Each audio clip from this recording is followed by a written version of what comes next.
They didn't even wait. They never planned to, Amara replied. The deadline was just to see how desperate you'd become. She wiped her tears and straightened her posture. I'm not going to that dinner, she said. But I'm also not going to pretend this didn't hurt. Malcolm reached for her hand. She didn't pull away. But she didn't hold on either. I love you, she said quietly. But I won't be the reason you become owned by people who don't care about you. Malcolm swallowed hard. And I won't lose you because your parents think love is a luxury item. Two people. Same love. Different fears. And both of them standing at the edge of choices that couldn't be undone. Amara didn't plan to go to the dinner. She told herself that as she stood in front of the mirror, smoothing the lines of her black satin dress. The city skyline reflected behind her through the penthouse window, Atlanta glowing in gold and blue, luxury layered on luxury. I'm not going, she whispered to her reflection. But when her mother's driver arrived downstairs anyway, waiting like a silent command, the pressure settled in her chest. She didn't want a fight tonight. She wanted answers. So she went. The restaurant sat on the top floor of a private members-only tower. White marble floors. Soft jazz. Tables spaced wide apart so money could speak quietly. Denise Lewis rose the moment Amara walked in. There she is, she said brightly, pulling Amara into a light hug that didn't reach her eyes. You look beautiful. Raymond stood and nodded. We ordered your favorite. Amara glanced at the fourth chair. Trevor King stood to greet her. Tall, calm smile. Designer suit that whispered old money. He shook her hand gently. Finally, he said. Your parents talk about you like you're a rare art piece. Amara forced a polite smile and sat down. Within minutes, she realized the setup wasn't subtle. Trevor talked about private equity deals, luxury developments, his family's vineyard in Napa. Denise nodded along proudly. Raymond laughed at jokes that weren't funny. And what do you do, Amara? Trevor asked. I'm a product designer, she replied. I build things that help people move through the world more easily. Trevor smiled. That's cute. Denise beamed. She's creative. But she'll never struggle. Not in our family. Amara's jaw tightened.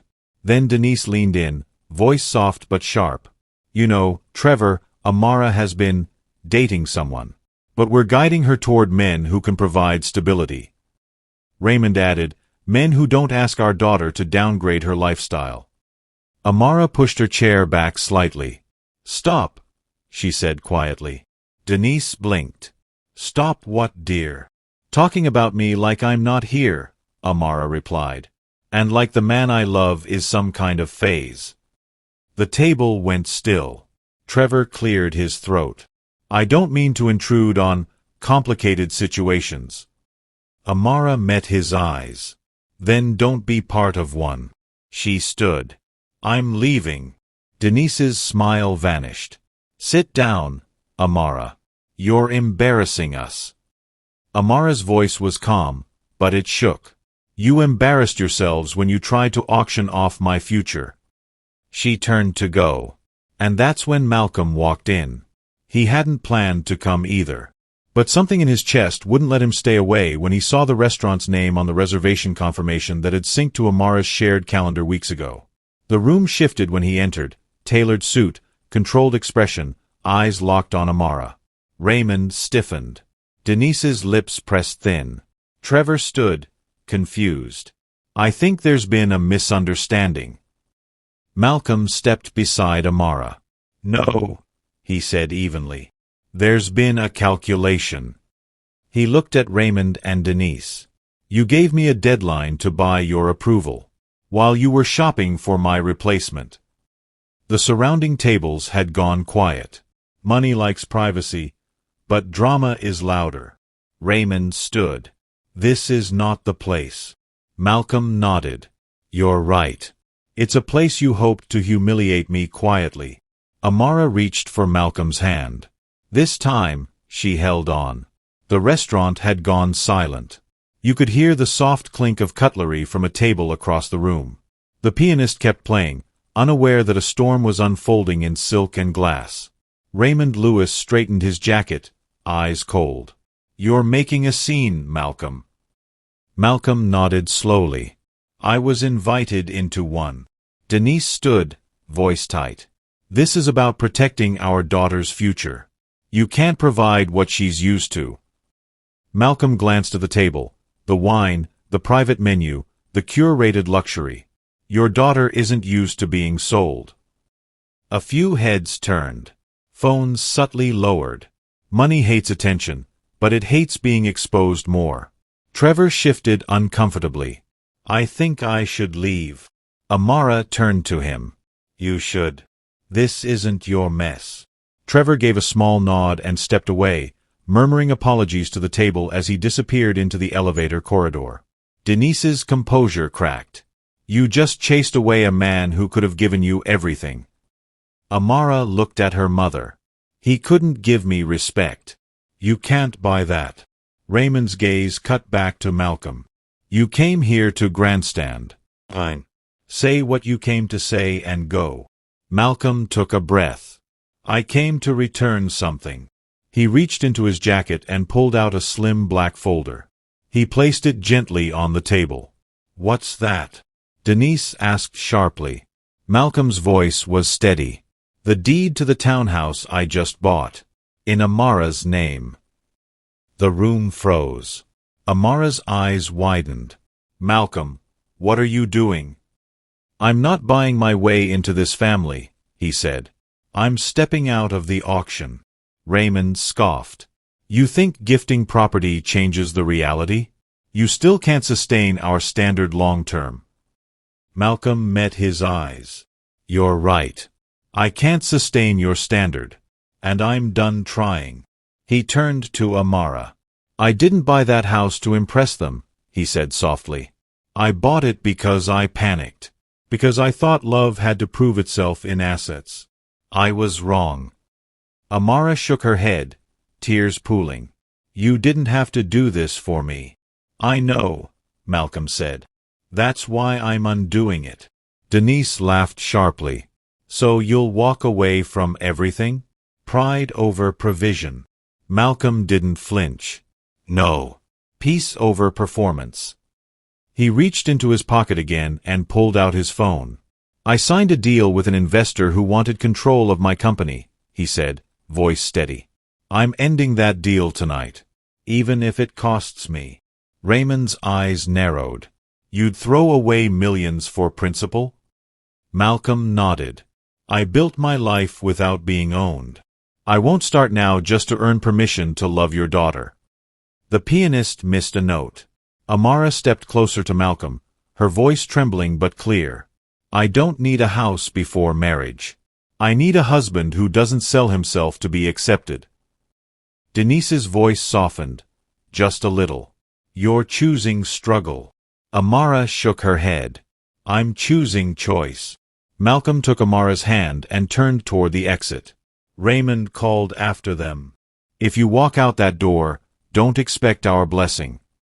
Malcolm didn't turn around. "We weren't walking for permission." The elevator doors slid shut behind them. Inside the quiet lift, Amara finally let the tears fall. "You didn't have to burn everything down for me," she whispered. Malcolm pulled her into a gentle hug. "I'm not burning it down," he said.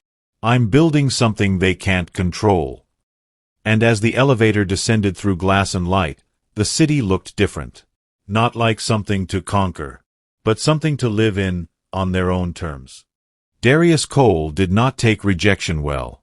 Malcolm found that out the next morning when his phone lit up with alerts, emails from vendors, missed calls from his CFO, a calendar invite labeled urgent, board intervention that he never scheduled.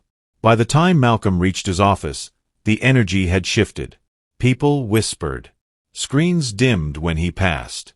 The glass conference room, usually buzzing, was silent. His CFO, Lila Grant, met him at the door. Her face was tight. "Darius triggered the clause," she said quietly. "The one that lets him freeze accounts pending risk assessment." Malcolm's stomach dropped. "He can't do that without cause." He claims cause, Lila replied. Market volatility. Founder instability. Founder instability. Malcolm laughed once, without humor. Because I wouldn't sell him control of my life? Because you told him no, Lila said. And men like Darius don't hear that word often. They stepped into the boardroom. Two of the newer board members avoided Malcolm's eyes. One of them cleared his throat. Darius called us at dawn, the man said. He raised concerns about leadership continuity. Malcolm leaned forward. Let me guess. He offered to stabilize the company if I stepped aside. The room didn't answer. Silence is an answer. Malcolm stood slowly. This company exists because my team believed in building something clean. If you choose control over integrity, you can have the paperwork. You can't have the culture. Lila's eyes shone. We'll fight this. I know, Malcolm said. But don't bleed the company for me. Protect the people. He walked out with his head high, and his world shaking beneath his feet. By evening, the news had already moved through the tech circles. Founder faces board turmoil amid investor dispute. Amara found him on the balcony of his condo, city lights blinking like distant witnesses. He didn't turn when she stepped out. They're trying to squeeze you out, she said softly. For now, Malcolm replied. I built it once. I can build again. She came to stand beside him. You don't have to be strong for me tonight. He finally looked at her. I'm not being strong. I'm being honest. He told her everything, the frozen accounts, the board pressure, the risk of losing control. Amara listened without interrupting. Then she reached into her bag and handed him a small envelope. What's this? My resignation, she said. From the design firm. His eyes widened. Amara, no. I won't let you sacrifice your career because of my mess. She shook her head. It's not a sacrifice. I've been offered a contract role with a startup building accessibility tools. Remote. Flexible. It's what I actually want to do. He searched her face. You're sure? I'm choosing us, she said. Not to save you. To walk with you. That night, Malcolm slept poorly. His phone buzzed at 2:14 a.m. Darius Cole. Your bleeding reputation. Come back to the table and I'll stop the noise. Malcolm typed once. Then deleted it. Then turned his phone face down. Freedom has a price. But ownership of your soul costs more. The first sign something was wrong came from a whisper. Denise Lewis heard it in the powder room of a charity gala. Two women she considered friends lowering their voices when she entered, then smiling too brightly when they noticed a reflection in the mirror. Denise. You look stunning, one said quickly. Denise smiled back, practiced. Always a pleasure. But as she walked away, the whisper followed her like perfume. Isn't that her daughter's fiancé? The founder who's in trouble with his board. And didn't they set her up with Trevor King the same night?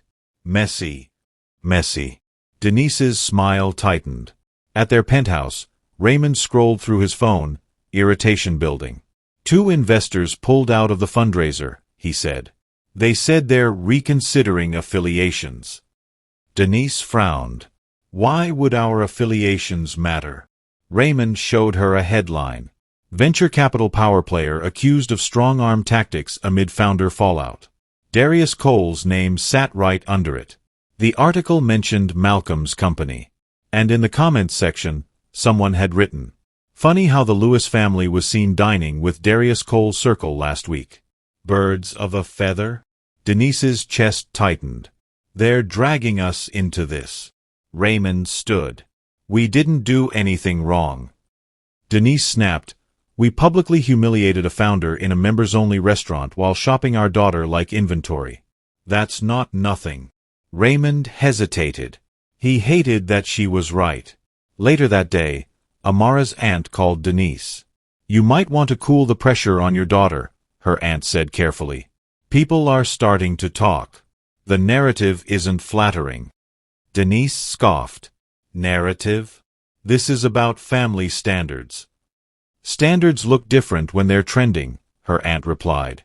That evening, Amara received a message from a woman in Denise's circle. You deserve better than being paraded at dinners. I hope you choose peace. Amara showed Malcolm. They're turning on my parents, she said quietly. Malcolm shook his head. This isn't revenge. This is the cost of playing status games in public. Amara stared at the city from the balcony. They taught me image was safety. Now their image is shaking, and I don't know how to feel about it. You don't have to feel anything, Malcolm said gently. You didn't cause this. Across town, Raymond poured a drink he didn't finish. We pushed too hard, he admitted. Denise looked at him sharply. We protected our daughter. Raymond's voice softened. No. We protected our reputation. And we used our daughter as proof of wealth. Denise's eyes flickered. For the first time in years, the Lewis family felt the uncomfortable truth. Status isn't protection. It's exposure. The board meeting was scheduled for 8 a.m. Malcolm arrived early anyway. The glass-walled conference room overlooked the city like a judge's bench. The skyline glowed pale gold in the morning light. On the table lay printed agendas, neatly stacked, corporate order masking corporate appetite. Lila sat beside him, calm on the outside, fire in her eyes. They're moving to force a vote, she whispered. Darius doesn't need majority control if he poisons enough minds. Malcolm nodded. Then we don't let him define the narrative. The board members filed in one by one. Polite nods. Avoided eyes. A screen lit up at the end of the table. Darius Cole appeared via video call, relaxed in a leather chair, skyline behind him too. He smiled as if this were a friendly check-in. Morning, team, Darius said. Let's talk stability. Malcolm stood before anyone else could speak. This company was built on transparent contracts and founder-first culture, he said. What's happening right now is coercion dressed as governance. One board member cleared his throat. Darius has raised legitimate concerns about your recent personal distractions. Malcolm met his eyes. Personal boundaries are not professional instability. Darius chuckled. You're emotional, Malcolm. Investors don't like emotional leaders. Malcolm leaned forward. Investors don't like leaders they can't own. The room stilled. Darius's smile thinned. You're making this harder than it needs to be. Step aside gracefully, keep your title, and I'll stabilize operations. Malcolm shook his head. I won't be the face of something I don't control. If you want the company, you'll have to say out loud that you're taking it. Silence. One board member spoke softly. This could get ugly in the press. Malcolm nodded. It already is. The difference is whether we hide behind press releases or stand in truth. He took a breath. I'm prepared to walk away if that's what it takes to protect the team from being used as leverage. But I won't pretend this is about leadership quality. It's about power. Lila stood. If you vote him out today, I resign. So will 3 senior directors. And the operations team follows us. Culture walks when integrity leaves. The board shifted. Power doesn't like losing witnesses. Darius's voice hardened. You're bluffing. Lila didn't blink. Test us. The chair of the board finally spoke. We'll pause the vote. We'll appoint an independent review committee and freeze Darius's clause pending findings. Darius leaned back, jaw tight. You're choosing chaos. Malcolm replied quietly. No. We're choosing consent. The call ended. Malcolm exhaled for the first time in days. Later, outside the building, Amara waited for him. She'd skipped her onboarding meeting to be there. How bad? She asked. Not over, Malcolm said. But not over for me either. She smiled faintly. That's progress. He took her hands. If this goes south, we may lose the condo. The comfort. The timeline. Amara squeezed his hands. I didn't fall in love with your timeline. I fell in love with your spine. They laughed, tired and relieved. Above them, the city hummed, luxury, ambition, noise. But for the first time since the price of love was named, the path forward felt honest. The review committee moved faster than anyone expected. Within 48 hours, Malcolm's inbox filled with requests, contracts, email threads, term sheets, side letters. The fine print people never read was suddenly under a microscope. Lila paced Malcolm's office as analysts pulled late nights. They're finding patterns, she said. Darius doesn't just pressure founders. He isolates them. Then he triggers clauses right after personal stress hits. Malcolm exhaled slowly. He waits for weakness. He creates it, Lila replied. Across town, the Lewis family felt the heat too. Raymond's phone rang during a board dinner he was hosting for 2 donors. He stepped aside to take the call. His face tightened. What do you mean our name is in the documents? He hissed. The voice on the other end stayed calm. Your foundation received introductions from Darius's office to 2 overseas partners currently under compliance review. It doesn't mean wrongdoing, but it means scrutiny. Raymond ended the call with a stiff nod to his guests and returned to the table, smile back in place. But the room felt colder. Denise noticed. What happened? Nothing, Raymond said too quickly. Then, quieter. Everything might be happening. That night, Amara met her parents in their penthouse. She didn't plan to stay long. We're hearing our name in places it shouldn't be, Denise said, pouring tea she didn't drink. This mess around Malcolm is pulling us into noise. Amara met her mother's eyes. This isn't Malcolm's mess. This is the cost of aligning with people who play dirty. Raymond frowned. You're defending him while our reputation is being dragged? I'm defending the truth, Amara replied. You trusted power more than character. Now power is exposing you. Denise's voice softened. We wanted security for you. Amara nodded. Security built on intimidation isn't safety. It's a cage. Back at the office, the review committee presented preliminary findings to the board. Mr. Cole has used risk assessment clauses to freeze accounts in 6 prior investments within 2 weeks of founders declining control terms, the chair said. In 3 cases, companies collapsed before founders could challenge the freeze. The room went quiet. And? One board member asked. And we found coordination between Darius's office and select media outlets to frame founders as unstable when disputes arise. Malcolm felt his jaw tighten. So this was never about leadership. It was about leverage, the chair replied. Phones buzzed around the table. The story was already moving. Power player under investigation for coercive tactics across multiple startups.